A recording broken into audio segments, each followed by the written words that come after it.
né? Porque É verdade. Bolsonaro, ele ressurgiu, quer dizer, surgiu desse movimento. Pô, mas tava tudo caminhando ali, pá, e aí veio a pandemia, e essa eu acho que foi a principal porrada que o governo dele tomou, mas disparado mesmo, de longe, cara. Porque esse lance aí... Bom, a gente tava conversando antes, e vocês estavam falando aí que, pô, tem investimento pra cacete em papo de vacina, não sei o que e tal, mas o que chega pra gente, o que eu vejo aí, inclusive na CPI e tal, é o lance lá de não comprar vacina da Pfizer. 11 e-mails não respondidos, tá ligado? Parece que teve um descaso ali, né? Não tem como não enxergar dessa forma. É zero, mano. Isso aí é zero. Por quê? Quando a Pfizer começou a tratar com o governo, foi em agosto do ano passado. Em agosto não existia vacina pronta. Nada. Ali, o que era Mas eles não estavam negociando os contratos futuros? Sim, mas vou lhe explicar. Ali o governo fez, em junho, ele assinou um memorando com a AstraZeneca para 100 milhões de doses. Em agosto, ele fez um contrato com a Covax Facility para 54 milhões de doses. Aquele contratão. Aí, quando a Pfizer começa a negociar com o governo, a Pfizer estava garantindo só 500 mil doses para janeiro, 500 mil para fevereiro, 500 mil para março. Aí, 1 milhão para abril, 1,5 milhão para... Enfim, eram 8 milhões de doses no primeiro semestre e 62 milhões de doses para o segundo semestre. E o governo não quis. Por quê? Porque ele estava... A Pfizer estava fazendo o quê? A Pfizer estava dando muita dose para os Estados Unidos, muita dose para Israel e pegou 40 países, eles queriam colocar em 40. Só que não atendia a população. E o governo não. E várias pessoas do governo tentaram conversar para dizer, não, a gente quer, sei lá, 5 milhões de doses por mês, começando. A Pfizer é impossível. Não tem como, não tem jeito. E foi negociando. Foi puxando para lá, puxando para cá. E quando foi em dezembro, que aí teve a primeira vacina aplicada no mundo, foi na Grã-Bretanha, em dezembro. Aí o que é que o Bolsonaro fez? MP de 20 bi. Fez, agora, o que aprovar eu compro. Foi quando ele comprou a Coronavac, no outro dia saiu comprando tudo. Aí começou a engrossar as conversas com a Pfizer. Falou, vocês querem vir para o Brasil? Tá aqui, mas a gente quer uma quantidade maior. Tanto é que o cara que estava negociando, ele saiu do circuito, que era o presidente da América do Sul. Ele saiu. O Brasil negociou direto com o CEO global. Aí foi quando ele conseguiu passar de 8 para 14 no primeiro semestre. A gente saiu para... Primeiro fechou um contrato de 100 milhões de doses no lugar de 70. E depois mais 100 para o segundo trimestre. Então, assim, se você for olhar, não tem como você fechar na primeira do jeito que você vem. É uma negociação. Aí não, era um descaso se tivesse aprovado em agosto e o governo tivesse comprado. Mas ali não existia. Ninguém sabia se a vacina ia ficar pronta em dezembro, em janeiro, em fevereiro. E de onde vem esses e-mails aí que não foram respondidos, tal? Porque ao que você está falando, houve então uma negociação com eles. Houve uma comunicação com a Pfizer naquela época. Então por que esses e-mails eles vêm à tona aí? Por que eles não foram respondidos? Por isso que eu falei, porque o que foi oferecido ali não era negociação, era oferecimento, né? O que foi oferecido era muito pouco. E o governo não estava querendo negociar 500 mil doses de vacina por mês. Temos 213 milhões de habitantes. Uma coisa é você negociar isso para, sei lá, para um país, para Malta, para aquelas ilhas menores, mas para o Brasil não.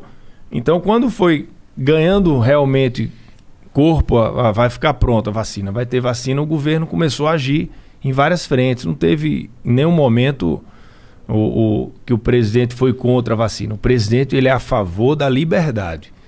Isso aí eu até postei, bateram várias vezes em mim por causa disso. O presidente não é a favor de obrigar a vacina. Não é, até hoje não é. É a favor do convencimento. Se você quiser tomar, você toma. Eu também não sou a favor de uma vacina.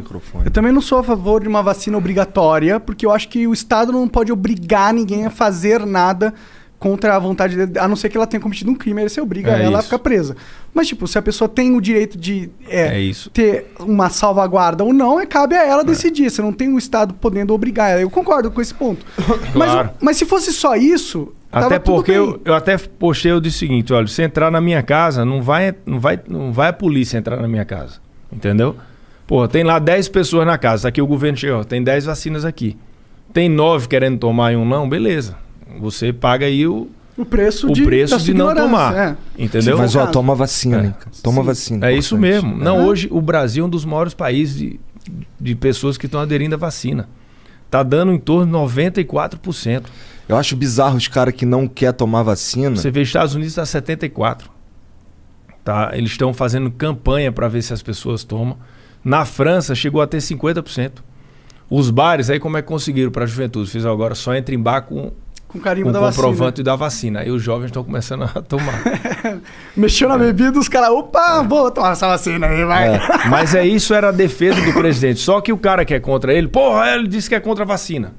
Entendeu? É porque o papo que vem pra gente era, a Pfizer queria fazer um puta case de sucesso com o Brasil, porque a gente tem uma puta estrutura de disseminação de vacinas. Se fosse um puta case, não era 500 mil doses por mês. Entendi. É que essa informação não chega, entendeu? O que chega pra gente é o seguinte. A narrativa que tá na minha cabeça do que aconteceu é a seguinte, e eu acho que é a narrativa que tá na maioria da cabeça da maioria das pessoas que hoje vivem no Brasil. Houve um interesse da Pfizer de acelerar as vacinações aqui no Brasil, falar assim, tá aqui, Bolsonaro, a gente tem isso aqui.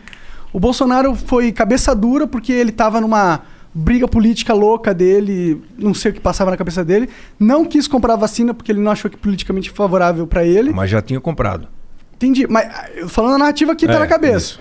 E aí, a gente começa muito atrasado a vacinação e muito devagar, porque o Brasil... Um mês depois. A gente começou atrasado devagar. Pelo menos foi a percepção também. A gente começou um mês depois do que foi a primeira vacina do mundo. O mundo começou em dezembro, a gente começou a vacinar Mas de forma acelerada? Porque, por exemplo, lá nos Estados Unidos, o pessoal já tá fazendo festa. Só quem começou acelerado, Estados Unidos, que fabrica. Inglaterra, que fabrica. E Israel, que foi o que comprou tudo que existia da Pfizer no começo. E também não tem tanta gente assim. Se você olhar, os países que começaram mais rápido foram os países que são produtores, né, de vacina. O Brasil hoje é o 4º país mais vacina no mundo. Por quê? Porque comprou antes. Não dava para o Brasil comprar atrasado e estar em 4º. Não existia. Hoje a gente está com o número aqui, 154 milhões de doses distribuídas de vacinas. 90 milhões de pessoas no Brasil já tomaram a primeira dose. Isso corresponde a 56% da população vacinável, que é acima de 18 anos. E a segunda dose, 34 milhões. É muita coisa. Você for olhar esse número, aí você vai na imprensa. O Brasil é o número 68 do geral. Aí o cara vai olhar, tá lá as ilhas Aruba, Curaçao, Ilha de Malta, Bahrein, Pitcairn. Tem uma ilha lá, Igor, que tem 63 habitantes. Aí o cara coloca na lista. Vacinou 40, vacinou mais do que o Brasil. Entendeu? Então, assim, existe uma guerra muito grande para tentar colar no presidente. O presidente foi contra a vacina, que o presidente agiu mal em relação à pandemia, que agora estão querendo dizer que o presidente teve corrupção no governo. E isso, você olha todos os jornais, todos os dias, você olha a imprensa, eles estão iguais, cara. Todos os dias colocando a mesma coisa para tentar ver se aquilo vira verdade. Isso aí é desde o Goebbels falava isso, né? Uhum. Você conta, não sei se foi ele, mas eu acho que foi. Acho que foi. Você conta uma história, uma mentira várias vezes, ela acaba tornando verdade. Isso tá virando. Não, eu concordo pra caralho com você que a mídia, ela odeia o Bolsonaro. Principalmente os grandes monopólios, os grandes grupos corporativos de mídia odeiam o Bolsonaro. Eles não querem o Bolsonaro lá. Até porque o Bolsonaro foi responsável por diminuir muito da renda deles, que era financiada pelo governo, né? Isso. Então você tem um inimigo comercial ali muito forte, não é nenhuma questão ideológica, eles querem só porque se você colocar o Lula lá, ele vai voltar a mamata. Eu não sei se o Lula vai voltar a mamata porque ele tá puto também com a mídia, mas algum outro político vai voltar a mamata porque ele não tem essa questão forte que nem o Bolsonaro tem. Eu entendo, isso é verdade, a mídia realmente... O Lula queria regular a mídia, né? Sim, verdade. Você viu o Zé Disseu falando em 2015 que o erro do PT, não sei se foi 15, mas tem um vídeo dele falando que o erro do PT foi não ter regulado a mídia. E o Lula culpa muito a mídia, principalmente a Globo, e o Moro, pela prisão dele e pela morte da esposa e do neto. Então, esse discurso paz e amor de que que quer ficar bem com a mídia, por quê? Como o Bolsonaro está brigando com a mídia, ele pegou e fez não. Inimigo do meu inimigo é meu amigo. Ele está ali usando que está bem com a mídia, porque quem está no spotlight agora, na pancadaria, é o Bolsonaro com a mídia. Então ele está deixando, ele está pegando, surfando sozinho, sem aparecer, a mídia elogiando ele, mas eu duvido que o pensamento dele seja democrático em relação à mídia. Porque o Bolsonaro briga, mas ele é a favor da liberdade de expressão e da imprensa. Ele quer simetria. Mas eu duvido que o PT faça isso, depois do que eles já passaram. Então, mas só terminando o ponto. Então, eu te dou isso, eu acho que realmente existe um bias da mídia ali contra o Bolsonaro, com certeza. Tirando isso, o Bolsonaro também não ajuda, porra.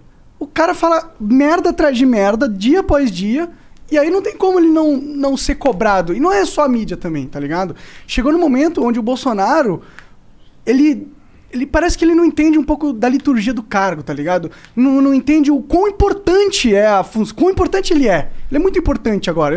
É o cara mais importante do Brasil, politicamente falando, tá ligado? Então, o cara, ele tem uma responsabilidade muito grande e às vezes não parece que ele age de acordo, entendeu? E aí a gente fala, pô, a mídia quer fuder o cara. Quer mesmo, concordo com você. Mas parece que ele também quer se fuder também, tá ligado? Aí fica difícil. Mas pô, você falou aqui, liturgia do cargo. Isso é... Cara, o Bolsonaro é a mesma pessoa. E ele vai ser a mesma pessoa. O pessoal achou que quando o Bolsonaro se elegesse, ia pegar um marqueteiro, ia fazer aquelas pesquisas qualitativas, porque o presidente da República, ele não sai de casa antes de uma quali.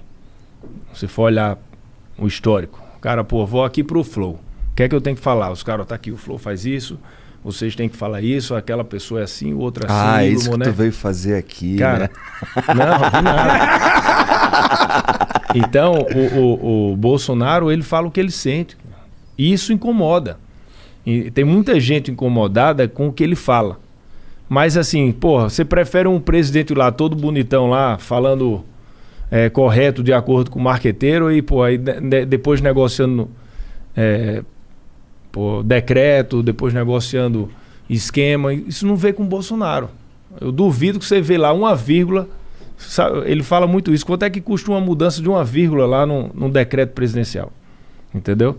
Uma nomeação, um negócio. Então, isso não tem. Aí você vê Petrobras, como era, como é hoje. A Caixa Econômica deu mais lucro ano passado que os últimos 15 anos do PT. Aí você olha a Itaipu Binacional.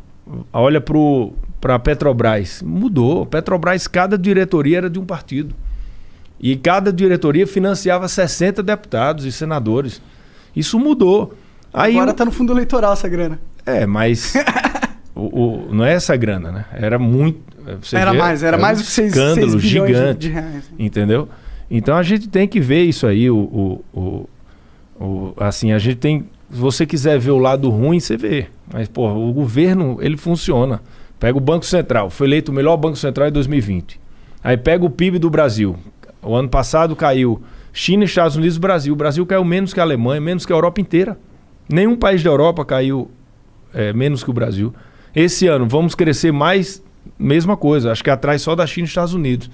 Por quê? Política liberal econômica, tudo que o governo colocou, as MPs, os projetos de lei, a pauta do Paulo Guedes, foi toda aprovada. A gente teve um problema no primeiro ano, lá, nos 2 primeiros anos com o Rodrigo Maia. Com o Arthur agora, abriu. Tudo que vem de projeto da economia está aprovando, entendeu?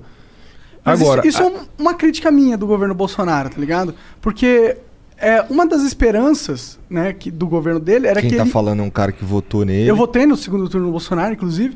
Uma das esperanças era que ele ia fazer as reformas estruturais que o Brasil precisa, porque o Brasil não anda sem as reformas estruturais. O que vai mudar o Brasil de verdade é a reforma política, a reforma administrativa, a reforma tributária. Essas coisas são realmente as peças-chave da mudança de governo. E essas coisas não andaram tanto, tá ligado? A gente tem ali a Previdência que não andou da forma... Não andou bem. Mas não andou, tipo, não tem aquele negócio do fundo de capitalização, não tem... Só não entrou capitalização.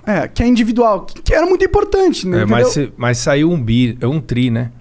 Ou seja, a gente tirou a bomba atômica do orçamento, a gente tirou, ok. Foi muito acima da expectativa, muito. Mas o Brasil precisava de mais do que isso, entendeu? A gente não precisava só estancar a sangria, Banco Central Independente, aí teve a MP da Liberdade Econômica. Se você for olhar, a administrativa está andando, agora a tributária está andando.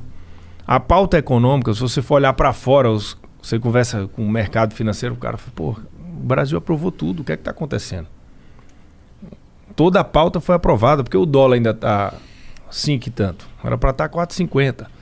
É o ambiente político. Entendeu? É a tensão. Isso que a gente tem que tirar da frente, essa tensão. Só que essa tensão é importante para a oposição. Porque se tiram a tensão, se tiram o ruído, aí vamos falar do governo. Aí tem muita coisa para mostrar. Então os caras focam no ruído. Então ó, o Bolsonaro vai vir hoje, ele vai visitar aqui uma obra lá em Pernambuco. Procura ver aí o que é que a gente consegue puxar. Ó, puxou, tirou foto sem máscara. Então, Bolsonaro vai sem máscara, provoca aglomeração. E ele não é um cara para ter aquele cuidado de não dar o que falar para a imprensa. Ele dá o que falar para a imprensa. Aí quando bate na máscara, aí ele fica com raiva. Aí quando vai falar com ele já reage, aí puxa o assunto da máscara. Aí ali vira uma discussão. E a obra fica para trás. E a gente não consegue divulgar. Eu lembro quando a gente foi lá com o Tarcísio inaugurar uma ferrovia em Goiás.